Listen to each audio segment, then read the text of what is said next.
그래서 인문주의자들이 교회의 비판을 할 때마다 늘 성경을 인용을 했습니다.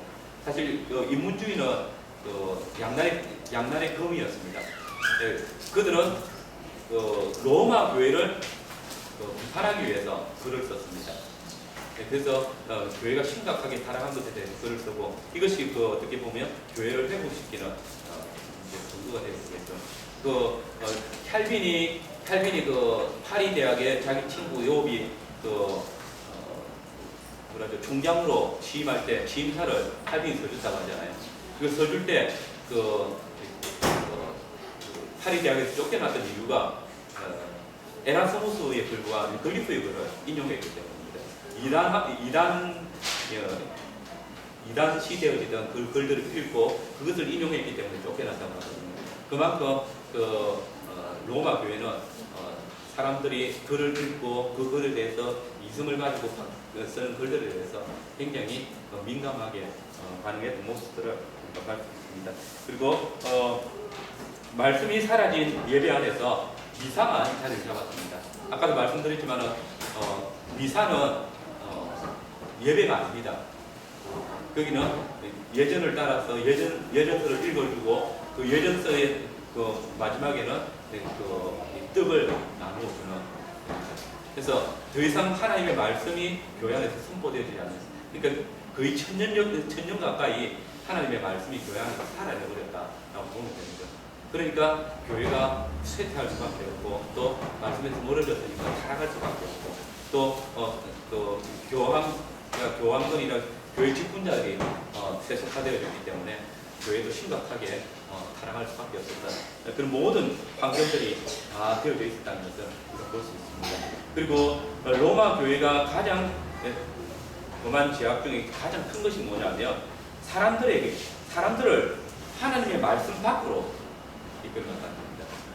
그러니까 결국은 교황이나 또는 주교들, 사제들이 하나님의 말씀을 가지고 있지 않았기 때문에 성도들을 가르치고 인도하며 또 이 사실을 알겠지만 고해 성사를 하러 성도들이 옵니다. 왔을 때 그들이 사제를 선언해 줄 때 그 사제의 선언의 내용이 뭐겠습니까? 스스로 하나님의 말씀에서 멀어져 있었기 때문에 그것은 인본주의적밖에 없고 또 그것에 바르게 바른 사제가 이루어질 수 없었다는 것이죠. 그리고 그들을 바른 길로 인도한다고 이야기하는 모든 것들이 사실은 자기들이 대학에서 듣고 배웠던 신학을 하기 위해서 수도원에서 배웠던 그런 인본주의 그런 내용들로 가르쳤던 것입니다. 그래서 사람들이 하나님의 말씀을 모르기 때문에 경건이라는 자체도 말씀에서 멀어져 있는 말씀과 상관없는 그런 경건주의로 나아갔던 것입니다. 그래서 대부분이 신앙생활 자체가 사대들이 가르치는 신앙생활 자체가 어떤 행위로 말미암는 그런 신앙을 강조하게 되었습니다. 우리도 많이 경험하지만 사실 대부분의 신비주의 이단이 기도원이나 수도원에서 스스로 막 성경을 연구하고 또 사고하는 사람들에 의해서 생겨나잖아요. 이게 실제로 이제 교주가 되어지는 모든 분들이 박대선도 그렇고 문승병도 그렇고 지금 이만희도 그렇고 또 안상홍도 그렇고 다 스스로 기도원에서 성경을 읽다가 신내림을 받아가지고 성경을 자기들을 해석을 하면서 이다돼 되었습니다. 그러니까 사제들이 수도원에서 혼자서 묵상을 하고 또 사고하는 것들을 이제 교회에 와서 스스로 성경책을 읽을 길이 없으니까요. 읽지를 않으니까 성도들을 대면하고 또 그들을 상담해 줄 때 자기가 생각했던 것들, 자기가 묵상했던 것들을 가르치게 됩니다. 그러니까 이제 성도들에게 올바른 신앙, 올바른 경건이 아니고 자기가 생각하고 있는 경건, 자기가 생각하고 있는 신앙을 가르치게 되어지는 것입니다. 그래서 성경을 가르친다고 할 때에도 자의적으로 성경을 해석하게 되어지고 또 성경과 자신의 이해가 맞지 않게 되어지면 성경의 어떤 특별한 계시를 찾으려고 하는 것이 아니고 자기가 생각했던 것들을 이렇게 보면 되겠구나라는 그러니까 자의적인 성경 해석을 통해서 가르치게 되어지는 일들이 많이 나타나게 되는 것입니다. 그래서 이런 그러니까 소황된 경건 생활이 신앙을 대신하면서 말씀에 의한 어떤 신앙이 아니고 그 말씀을 포장한 경건 생활을 강요당하고 이제 그렇게 되면서 자기 행위로 말미암는 구원이 드러나야만 신앙이 있는 것처럼 보여지게 되는 그런 현상들이 일어납니다. 그래서 이게 원래 로마 교회가 4세기 펠라기안을 이단으로 전개를 하잖아요. 그러다가 로마 교회가 8세기, 9세기, 10세기 되어지면서 반펠라기우스가 됩니다. 반펠라기안주의가 됩니다. 그러니까 행위로 말미암는 구원을 반대하면서 자기들이 행위로 말미암는 구원을 가르치고 있는 그런 지금 이렇게 되어지는 것입니다. 교회가 하나님의 말씀을 떠나 있을 때 모든 일들이 항상 잘못되어집니다.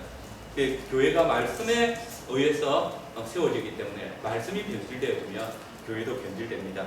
그래서 교회는 더 이상 백성들을 하나님께로 인도할 수 없고 오히려 말씀이 사라져버렸기 때문에 말씀이신 그리스도에게서 성도들을 떼어내는 그런 일들을 하는 것이죠. 그래서 그때 교회는 더 이상 어머니로서야 자기 백성들을 보호하지 못하고 교회에서 보호를 받지 못하기 때문에 오히려 사단에 더 많은 공격을 당하게 되어집니다. 그래서 중세 교회를 보시면 중세 시대를 보시면 모든 사람들이 다 그러니까 영주들이나 재산을 가진 사람들 또는 성직자들을 제외하고는 곤피하고 또 어려운 삶을 살아갈 수밖에 없었습니다. 주교들이나 사제들에 의해서 농민들 또는 상민들에게 세금을 걷어야 되고 또 이것이 이제 영주들이 할 일이고 영주들이 그것을 거둬가기 때문에 농민들은 항상 궁핍한 생활을 할 수밖에 없었죠. 그래서 성도들은 참된 평안을 누릴 수 없는 그래서 교회를 그러니까 교회를 통해서만 생활할 수 있는 공간이고 그러면서 또 교회를 통해서 안식을 누릴 수 없는 그런 환경이 점점 되어져 가는 것을 볼 수 있습니다.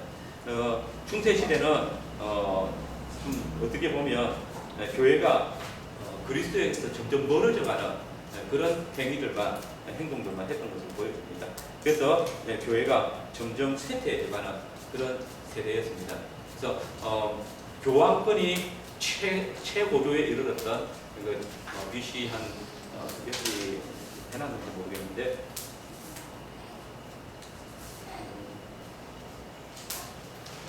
최고조에 이르렀던 1200년경에 교회가 가장 쇠퇴하고 그리고 타락해서 됩니다.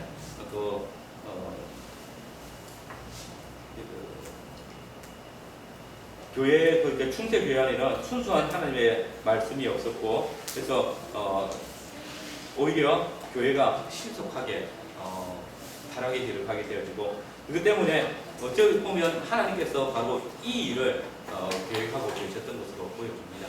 그래서 교회가 하나님의 말씀에서 멀어지면 멀어질수록 하나님께서 당신의 교회를 굳게 붙들고 계셨다고 보여집니다. 그래서 우리가 종교 개혁을 다루기 전에 로마 교회가 신속하게 타락했던 그 일은 하나님께서 교회들로 하여금 속히 하나님의 말씀으로 돌아올 수 있는 그런 계기를 준 것이 아닌가 생각이 듭니다. 그리고 교회 안에 이제 말씀의 빛이 사라졌기 때문에 스쿨라 철학이 교회를 주장했습니다. 그래서 어둠이 교회를 주장하게 됩니다. 그래서 교회가 하나님의 언약을 포기했을 때 사람의 이성이 또 철학이 교회 안에 들어오게 되어지고 그래서 교회가 이제 특별히 이제 스콜라 철학에 많은 영향을 받는데 스콜라 철학이 가진 가장 폐해가 무엇입니까? 그건 모든 것들을 선하고 악한 것으로 구분하는 것입니다. 이원론적인 사고를 가지고 보는 것입니다.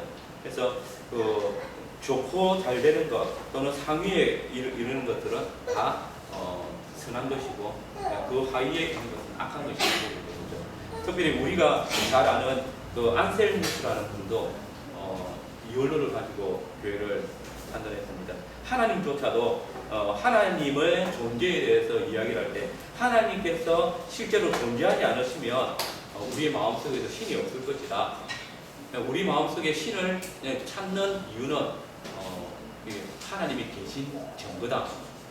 이렇게 이야기합니다. 그러니까 성경에 의해서 하나님의 존재를 이야기하는 것이 아니고 우리 안에 사람이 신적인 존재를 생각하고 있기 때문에 하나님이 계시다라고. 그리고 그 하나님이 그 사람을 만나주지 않으면 그 사람은 말은 맞습니다. 하나님께 버림을 당한 사람이고 하나님께서 만나주시면 그 사람은 하나님의 택한 백성이다 라고 이야기를 하는데, 근데 이 하나님의 만나고 만나지 않는 것은 사람의 이성에 의해서 좌우되어지는 것입니다. 내가 하나님을 만났다라고 한다면 그는 하나님 택한 사람이고, 내가 하나님을 만나지 못했다라고 하면 그는 하나님의 버림이다. 이렇게 보는 것입니다. 예, 그 다음에 지난 주인가 언젠가 한번 말씀드렸는데 우리가 잘 아는 토마스 아퀴나스도 이런 부분에서 사실은 좋은 가르침도 있지만 사실 그리스도를 본받아라는 그 책을 읽어보면 그리스도인으로서의 어떤 삶에 있어서는 좋은 지침서가 되어집니다. 그러나 거기에는 극단적인 배경이 있는 거죠. 그리스도를 본받아 살지 않는다면 그 사람은 버림을 당한 사람이기 때문에. 그래서 어떤 세속적인 그리스도를 본받는 삶이 하늘에 속한 삶이라면 그리스도를 본받아 살지 않으면 그것은 세속적인 삶이다. 이게 그냥 이렇게 보면 사실은 우리의 가르침과 다르지 않습니다. 그러나 그 안에 내용은 이제 엄격하게 그리스도를 본받아라는 것이 실제로 사람의 어떤 생각으로 하나님의 말씀을 따라서 그리스도를 본받는 것이 아니고 그리스도께서 이렇게 하셨던 것 우리가 그렇게 해야 된다. 이게 하늘에 속한 사람의 삶이다.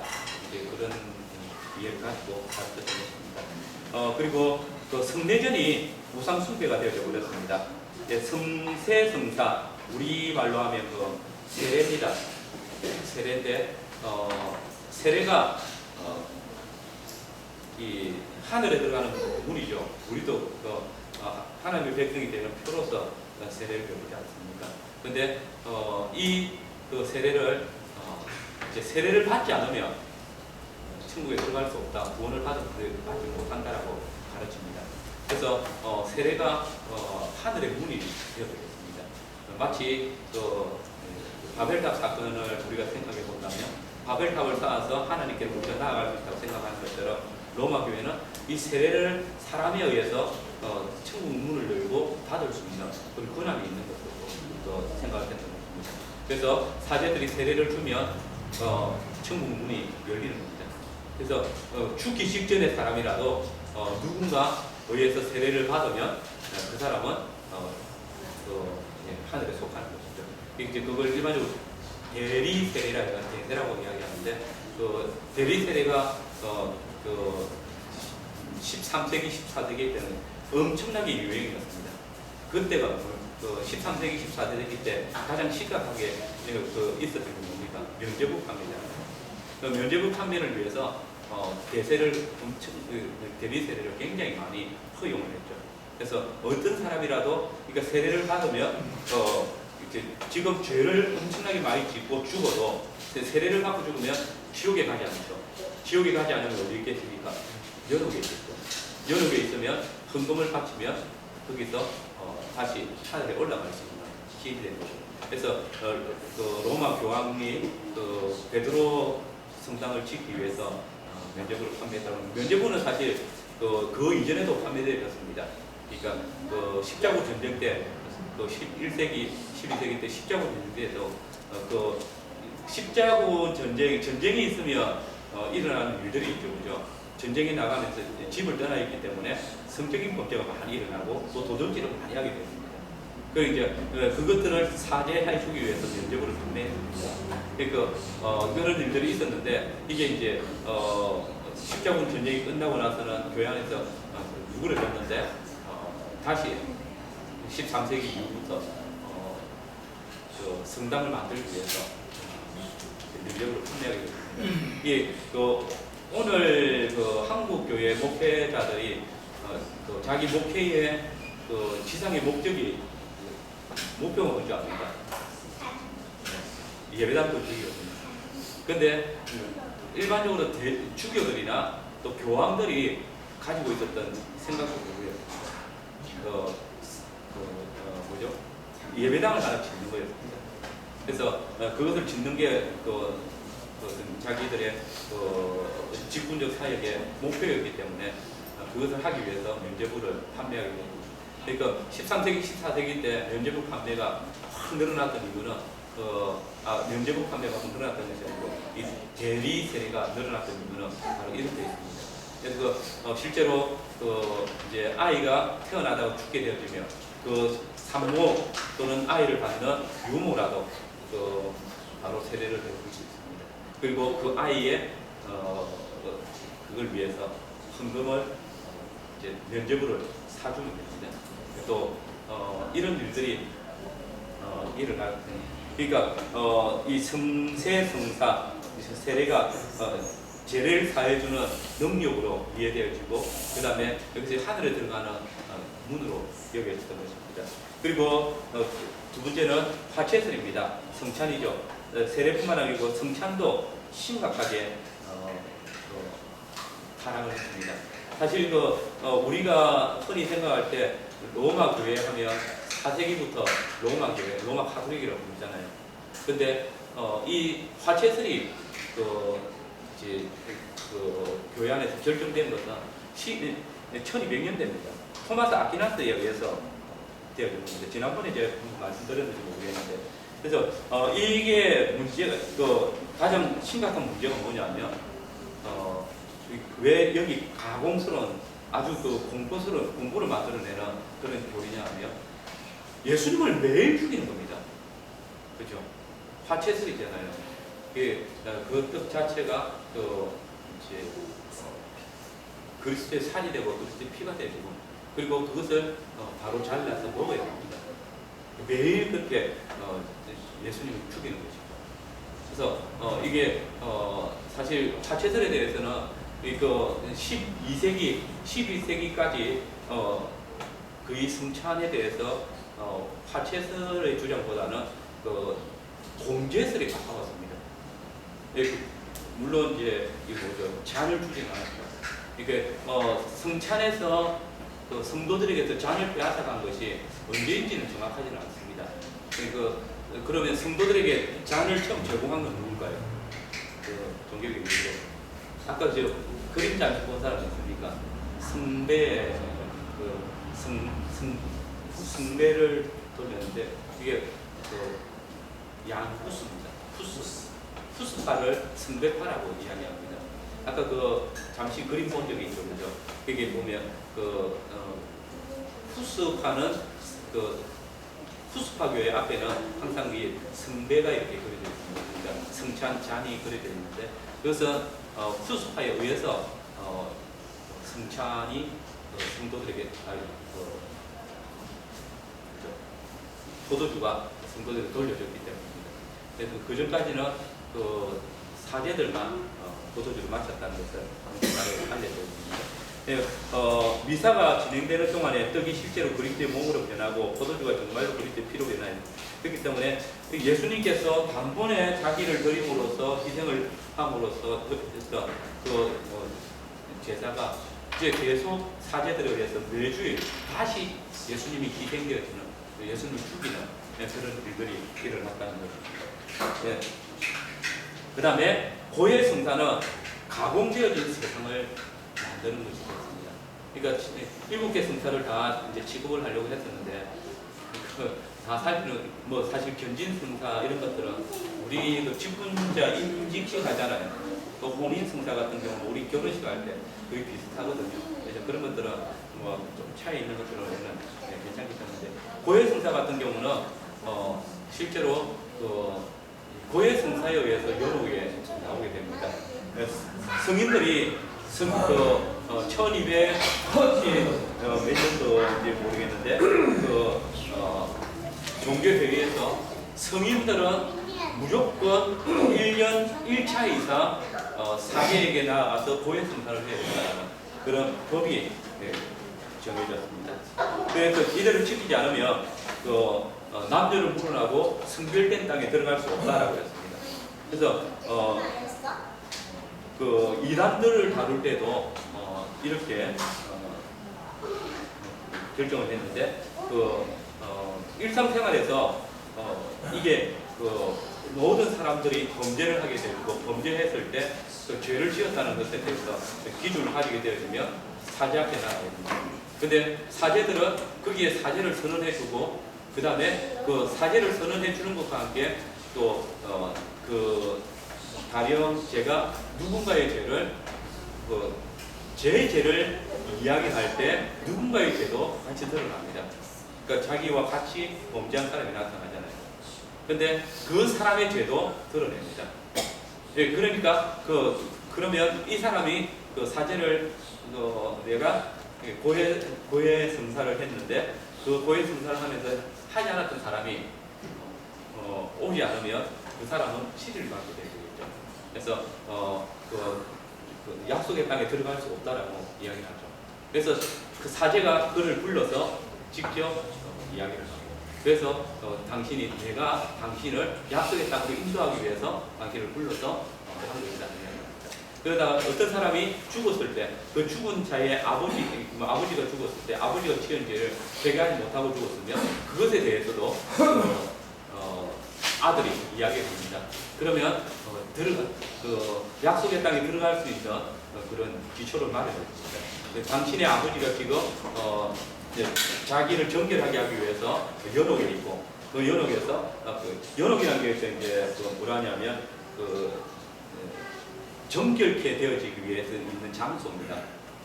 그래서 죄를 지은 사람이 거기에서 어느 정도 일정한 죄가 깨끗이 씻겨질 때까지 고통을 당하고 연단을 당하는 그런 곳이죠. 그래서 그곳에 있다라고 이야기하면서 당신이 이제 그 아버지의 그 죄를 사할 수 있을 만큼의 연보를 내라라고 이야기하고, 그러면 그 연보를 내면서 그 상황을 맡습니다. 이거 마틴 루트 영화를 봤는데 거기 보면 면죄부를 판매를 하면서 자기 아버지의 죽은 것을 구원하기 위해서 얼마를 내야 되느냐 하면 그러니까 그것을 사제하고 거래를 하는 장면이 나옵니다. 그래서 이렇게 함으로써 연옥에서 구원을 받는다라고 가르치는 모습들이 나타나죠. 그러나 사실 이 연옥은 성경에서는 전혀 나타나고 있지 않죠. 이게 우리가 잘 아는 대로 예수님 부자와 나사로의 비유를 보면 이 아브라함이 있는 곳과 그리고 부자가 있는 곳에서는 구렁이 있습니다. 그 연옥이라는 공간이 있는 것이 아니고 구렁이 있고, 그래서 그곳에서 이곳을 건너올 수도 없고 이곳에서 그곳을 갈 수도 없다라고 말하죠.